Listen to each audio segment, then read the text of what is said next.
You have to listen to women when they speak and believe what they're telling you. Listen to this Snow Bunny reveal the fact that she has little to no feminine value. She doesn't understand men, and she does not have good survival skills. I'm gonna tell you guys about my first one-night stand. It genuinely feels like this happened in the Matrix. I had never had a one-night stand in the sense where I slept with somebody who I met that day and never spoke to them again. That's just never been my cup of tea. Every time I sleep with a man, I'm like, surely he wants to date me, and something comes out of it. I'm also just not the type to sleep with somebody the first time I meet them. I need to have some sort of emotional connection. That's hard to do with somebody that you just meet. One morning, I go to the gym, I'm waiting at the elevator, and this group of guys are behind me, and they start asking me if there's like a pool upstairs. So clearly they were visiting. There's 3 of them. They're cute guys. They're asking me about restaurants, and they're telling me their plans for that evening. And I was like, oh my God, I love that place. And they were like, okay, great. Like, come with us. Even though I just met them, I had seen one of them before. I was like, okay, YOLO, why not? I haven't really done anything fun and spontaneous in a while. My girlfriend couldn't make it, so it's just me. They were really, really fun. We actually all got along really well. After dinner, we go back to their place that they're staying at. They're going to space, and that's just not my vibe. So I was like, oh, I'll just hang out with you guys while you pregame, and then when you leave, I'm gonna head back home. There's one guy who's noticeably interested in me. Like, he's the one who's like taking the lead with me, sitting next to me at dinner, all the stuff. He was the one that I initially was like, oh, he's cute, but as the night progresses, I'm like,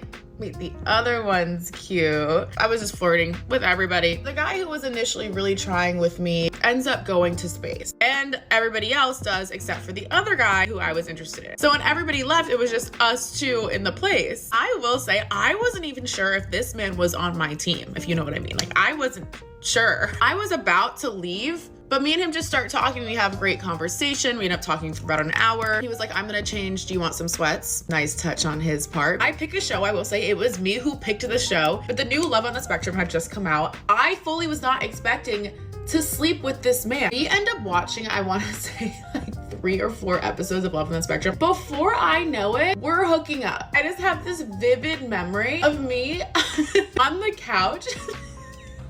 I'm getting railed. I look at the TV screen. It's Love on the Spectrum, and they're like being all sweet and it's the last thing I expected to be doing on this night. It was all just a massive plot twist, because the one who I thought, like, if anything I would sleep with, it ended up being a completely different man. The show on in the background is just like insane. In my head, I'm cracking up. I'm trying not to like ruin the moment or ruin the mood, but I'm like, this was not on my bingo card tonight or ever. And we never talked again. And I was like, you know what? That's fine. My feelings weren't hurt. I always thought that, like, after a one-night stand, I would just feel horrible about myself. I actually felt really good and empowered. I had been getting over a man at this point too, and that was the nail in the coffin, I think. That's what helped me, because like I hadn't slept with somebody for so long. There's other people out there that just kind of like solidified things for me, and it really helped me mentally get over my attachment to this guy. It was like the one last thing to get over this guy. So I'm forever thankful for Love on the Spectrum, man. It's actually a night that I look back on fondly. This Snow Bunny just shared her story about having a one-night stand with a complete random man. And this story is on the internet forever. But what's more interesting is that this lone girl goes live with a group of men who are interested in getting intoxicated and clapping cheeks. And the one guy who seemed like he was halfway interested in her, he got fed up with seeing her flirt with all the other men, so he packed his shit and he bounced. And by the end of the night, early morning, the most random dude out of nowhere took her to Pound Town. And now she just had a one-night stand with a complete stranger, and she's feeling empowered. Gentlemen, this is the culture of our modern day Western sexually promiscuous women. Sending that Snow Bunny bitch to Pound Town with that fucking bear.